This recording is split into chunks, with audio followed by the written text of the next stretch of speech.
নাও খেয়ে বলো কেমন হয়েছে, একদম অনেস্ট রিভিউ।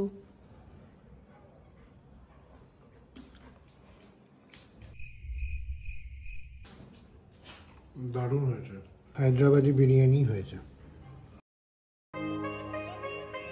এত ইজি আর এতটা টেস্টি একটা বিরিয়ানি রেসিপি তোমাদের সাথে শেয়ার করব না? 500 গ্রাম চালের জন্য 300 গ্রামের পেঁয়াজ নিয়ে এখানে পাতলা পাতলা করে কেটে নিয়েছি।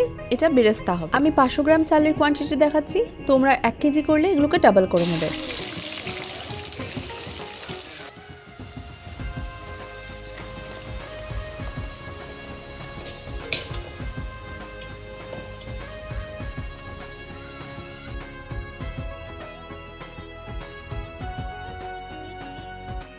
এখানে আমি 500 গ্রাম বোনলেস চিকেন নিয়ে নিয়েছি, তোমরা চাইলে বোন শুদ্ধ চিকেনও নিতে পারো। আর এখানে যা যা মশলা আমি ইউজ করছি সমস্ত কোয়ান্টিটি আমার স্ক্রিনে দেওয়া আছে। তোমরা সবাই বিরিয়ানি খেতে ভালোবাসো ঠিকই, কিন্তু বানানোর সময় মনে হয় কত ঝামেলা। কিন্তু এই রেসিপিটা একবার দেখো, আশা করি নিরাশ হবে না। কিন্তু হ্যাঁ, এটা কিন্তু টিপিক্যাল কলকাতা বিরিয়ানি নয়, একটু অন্য স্টাইলের হায়দ্রাবাদি বিরিয়ানি, কিন্তু এটার টেস্ট অসাধারণ।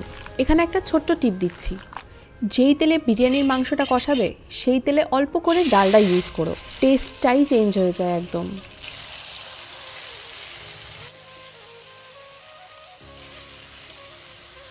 আমি এখানে কেশরের ফ্লেভার ইউজ করেছি, কিন্তু এটা অপশনাল। মাংসটাকে জল ছাড়া 80% সেদ্ধ হওয়া অবধি রান্না করে নিয়েছি। এরপরে জলে গোটা গরম মশলা আর বেশি পরিমাণে লবণ দিয়ে চালটাকে দিয়ে ভালো করে ফুটিয়ে নিয়েছি। চালটাকেও মোটামুটি 70 to 80% বয়েল করে নিতে হবে। যেই গামলায় চালটা সেদ্ধ হয়েছে সেই গামলা থেকেই ছাকনা দিয়ে তুলে তুলে বিরিয়ানির হাঁড়ির মধ্যে আমি ওটাকে স্প্রেড করে দিয়েছি।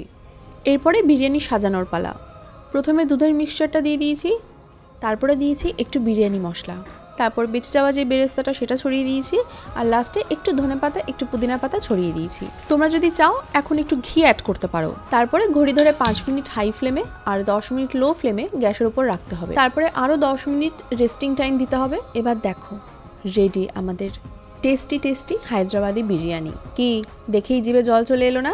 তোমরা যদি কেউ ট্রাই করে থাকো তাহলে কিন্তু আমাকে অবশ্যই কমেন্ট করে জানিও।